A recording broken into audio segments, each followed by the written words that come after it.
안녕하십니까. 퓨처스 부문 발표를 맡은 ES18팀 윤하영입니다. 대출 걱정으로 구겨진 고객의 마음을 피는 핀다의 도약에 저희 ES18팀의 발표가 디딤돌이 될 수 있길 바라며 발표 시작하겠습니다. 먼저 출제 문제의 정의를 간단히 짚고 넘어가겠습니다. 첫 번째 문제는 핀다 홈화면 진입 고객 중 특정 기간 안에 대출 신청 고객을 예측하는 것입니다. 두 번째 문제는 군집 분석을 통해 핀다 홈화면 진입 고객의 군집별 서비스 메시지를 제안하는 것입니다. 발표 순서는 EDA와 모델 프로세스를 생략하고 첫째 모델링, 둘째 군집별 서비스 메시지 제안, 마지막 결론과 기대 효과 및 발전 방향 순으로 진행하겠습니다. 첫 번째로 모델링 파트입니다. 기본적인 데이터 전처 이후 유저 스펙과 론리절트 테이블을 결합하였고 학습에 사용될 트레인 데이터와 평가에 사용될 테스트 데이터를 분리했습니다. 이제 결측지 처리입니다. 데이터 개수에 비하면 결측지 비율이 크지 않았습니다. 따라서 연속형 변수인 승인 한도, 승인 금리, 신용 점수는 평균값으로, 범주형 변수인 입사 연월, 개인 회생은 최빈값으로 결측치를 대체했습니다. 결측지 처리를 위해 마이스 등의 방법론을 사용해 보았으나 변수들의 상관관계가 낮고 동일 유저임에도 일관성 있는 값이 채워지지 않아 방법론을 사용하는 것이 오히려 바람직하지 않다고 판단했습니다. 또한 기본 통계량으로 대체하는 것에 편향이 발생하지 않는 것을 확인하여 이같이 대체했습니다. 결측치를 처리했으니 이제는 각 테이블에서 어떤 파생 변수를 생성했는지 소개하겠습니다. 먼저 유저 스펙입니다. 생년월일은 20대부터 100대까지 구간화하여 연령대 변수를 생성했습니다. 기존 생년월일보다 그룹화된 연령대를 나타내는 것이 나이에 따른 대출 신청을 비교하기에 더 효과적이라 판단했습니다.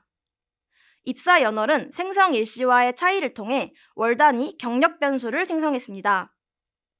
기존 입사 연월 대신 기간 형태로 변경하여 특정 범위의 경력이 대출 신청에 영향을 줄 수 있도록 하였습니다.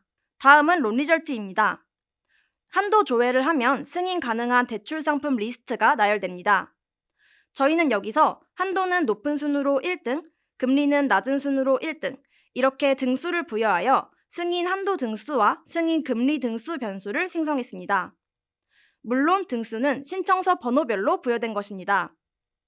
일반적으로 한도는 높고 금리는 낮은 상품을 선호한다는 점을 이용하여 주어진 한도와 금리에서의 등수가 대출 신청에 유의한 영향을 주도록 하였습니다. 마지막 로그 데이터입니다. 한 유저가 특정 날짜에 실행한 행동을 카운트하여 총 3개의 파생 변수를 생성했습니다. 하나, 앱 실행 횟수를 통해 핀다 앱 이용의 활동성 정도를 파악할 수 있습니다. 둘, 한도 조회 횟수는 대출 한도 조회 프로세스를 카운트한 것으로 이를 통해 대출 신청의 적극성을 파악할 수 있습니다. 셋, 마이 대출관리 이용 횟수는 핀다의 대출관리 서비스, 계산기 서비스, 신용정보 조회를 카운트한 것으로 이를 통해 핀다의 서비스 기능 활용 정도를 파악할 수 있습니다. 다음은 변수 선정입니다. 불필요한 학습을 방지하기 위해 성별 등의 일부 변수를 제거하였고 7개의 파생 변수를 포함하여 총 20개의 변수를 선정했습니다. 마지막으로 데이터 변환입니다. 연속형 변수는 변수들의 범위를 같은 스케일로 맞춰주기 위해 로버스트 스케일러를 사용했습니다. 로버스트 스케일러는 중앙값과 사분위 값을 사용하여 데이터를 스케일링해주기 때문에 이상치와 측정 에러의 영향을 최소화해준다는 특징이 있습니다. 주어진 데이터가 고객에 따라 다양한 범위를 가지고 있어 로버스트 스케일링이 데이터에 적합한 방식이라 판단했습니다. 물론 이상치가 대출 신청 고객의 특성이 아님을 확인 후 변환했습니다. 범주형 변수는 라벨 인코더를 사용하여 문자열을 숫자 카테고리로 변환했습니다. 이렇게 지금까지 진행한 데이터 전처리를 통해 최종적으로 모델링에 사용할 데이터를 완성시켰습니다. 이제 모델링으로 넘어가겠습니다. 저희가 사용한 모델은 머신러닝의 라이트GBM, 그레디언트 부스팅, 캣부스트와 딥러닝의 DNN입니다. 왜 이 모델을 사용했는지 설명드리기 위해 잠시 데이터의 특징을 말씀드리겠습니다. 데이터의 특징을 살펴보면 첫째, 데이터 용량이 크다. 둘째, 범주형 변수가 많다입니다. 특히 은행 번호는 63개, 상품 번호는 188개로 카테고리 수가 많습니다. 두 변수의 원핫 인코딩을 실행하면 변수의 개수가 대폭 증가하여 데이터 처리 속도에 영향을 줄 수밖에 없습니다. 따라서 이러한 데이터적 특징을 살리기 위해서는 대용량 데이터에 적합하고 원핫 인코딩 없이도 범주형 변수를 효과적으로 처리하는 모델을 선정해야 합니다. 선정된 위 4개의 모델은 이 조건을 만족하면서 예측 성능 또한 좋은 결과를 보였습니다. 모델 성능 결과를 소개하기 전에 5%의 불균형한 신청 비율을 처리한 방법에 대해 말씀드리겠습니다. 저희는 미신청에는 50%, 신청에는 150%의 가중치를 부여하여 모델링을 진행했습니다. 즉, 신청 클래스에 3배 더 큰 로스를 준 것입니다. 신청 고객을 잘못 분류하면 잠재 고객을 놓치게 되므로 이 손실을 최소화하기 위해 신청 클래스를 예측하지 못할 때의 로스가 더 크도록 만들었습니다. 따라서 대출 신청 고객이 실제 신청 비율보다 조금 더 많이 예측되도록 유도했습니다. 라이트 GBM입니다. 정밀도는 0.42, 재현율은 0.58이 나왔고 이들의 조합 평균을 통해 예측 성능인 F1 스코어는 0.488의 수치를 보였습니다. 나머지 3개의 모형 또한 같은 방식으로 가중치를 부여하여 성능을 확인했기 때문에 각 모형의 자세한 설명은 생략하고 4개 모형의 성능 비교 결과를 소개하겠습니다. 모델 비교표를 살펴보겠습니다. 4 모형의 정확도와 F1 스코어 성능이 비슷하게 나온 것을 확인할 수 있습니다. 이렇게 성능에 큰 차이가 없다면 수행 시간이 짧고 해석이 쉬운 모형을 선택하는 것이 효율적입니다.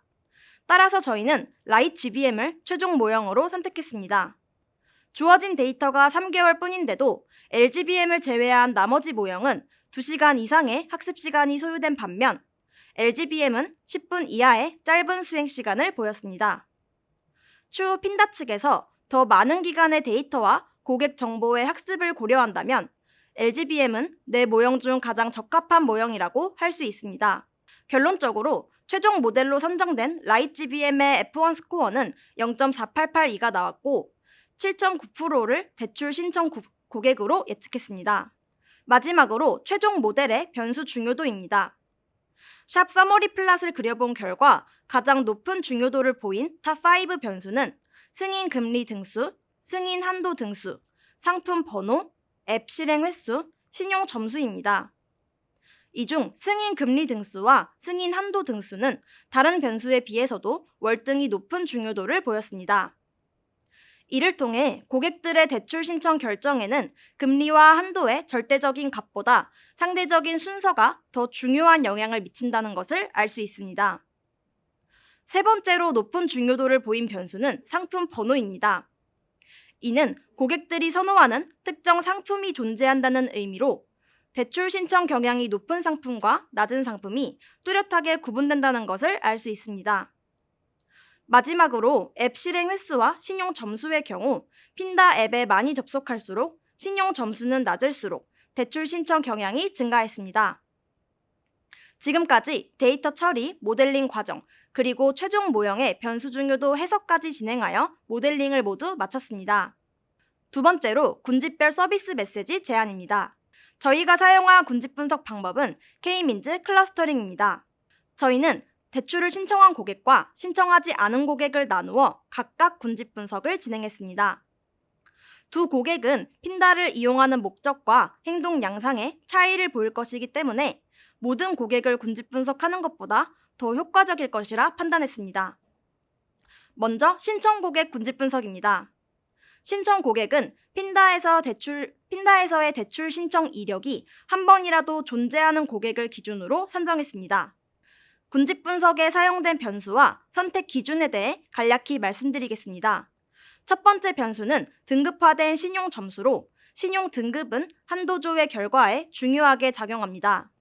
또한 핀다에서 대출을 신청하는 고객의 과반수가 중금리 대출이기 때문에 이를 파악하고자 선정했습니다. 두 번째 변수는 기대출수로 핀다에서 대출을 신청한 고객은 이전에도 대출을 신청한 이력이 다수 존재하였기 때문에 선정했습니다. 세 번째 변수는 마이 대출관리 이용 횟수입니다. 핀다에서 대출을 신청한 고객이 핀다의 대출 관리 서비스를 지속적으로 이용하는지 파악하기 위해 선정했습니다. 마지막 네 번째 변수는 평균 대출 희망 금액으로 대출 신청 고객의 희망 금액 분포를 확인하기 위해 선정했습니다. 대출 신청 고객의 각 군집별 특징과 그에 따른 서비스 메시지 제한입니다. 0번째 군집의 서비스 메시지는 처음 받은 내 대출 살뜰히 관리하기입니다. 이 군집의 특징은 기대출이 없고 마이대출 서비스를 이용하지 않는다는 것입니다.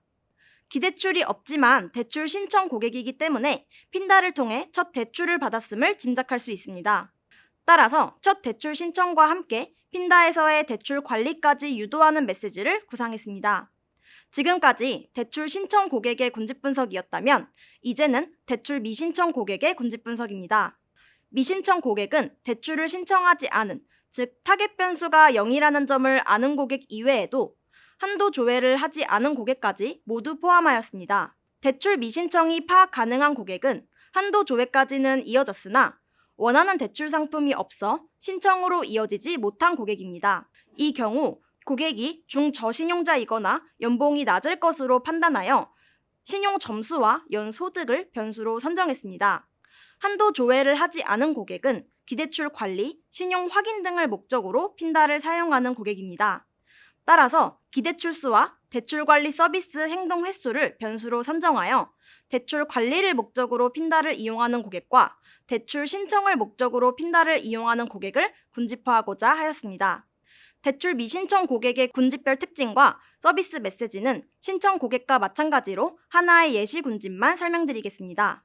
네 번째 군집의 서비스 메시지는 어떤 대출부터 상환해야 할지 알려줄게입니다. 이 군집의 특징은 연소득이 높고 기대출수가 많으나 핀다의 대출 관리 서비스를 이용하지 않는다는 것입니다. 이 경우 금전적 여유가 있어 대출 상환 능력이 충분하기 때문에 보유하고 있는 기대출 상환을 유도할 수 있습니다.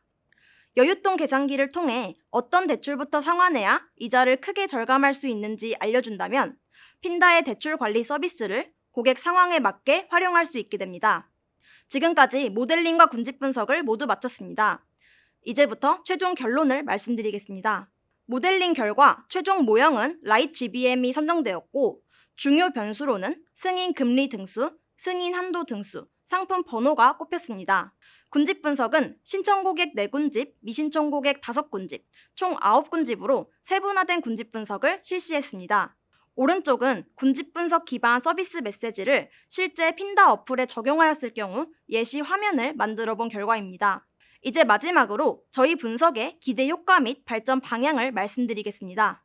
첫째, 라이트 GBM은 가벼운 모델이기 때문에 추후 핀다 측에서 장기간의 데이터를 학습할 경우에도 학습의 효율성을 높여줍니다.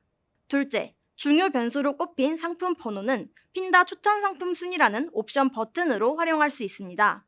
대출 신청 확률이 높은 상품 번호 순으로 정렬하는 기능이 추가된다면 고객들이 대출 상품을 선택하는데 편의성을 높여줄 수 있습니다. 셋째, 저희는 대출 신청 여부, 고객 특성에서 나아가 대출 관리 서비스까지 고려하여 군집화를 실시했습니다. 따라서 대출 신청뿐만 아니라 대출 관리 서비스의 이용까지 추천할 수 있고 추후 핀다에 또 다른 엠로그 데이터를 적용했을 때 해당 서비스의 이용 또한 유도할 수 있습니다. 넷째, 군집 분석 결과 각 군집의 특성이 명확하게 나타났기 때문에 다른 맞춤형 마케팅을 기획하는 경우에도 타겟팅할 대상을 선정하기 효과적입니다. 저희 팀의 발표가 대출 걱정으로 구겨진 고객의 마음을 피는데 도움이 될 수 있길 바라며 이상으로 ES18팀의 발표를 마치겠습니다. 경청해 주셔서 감사합니다.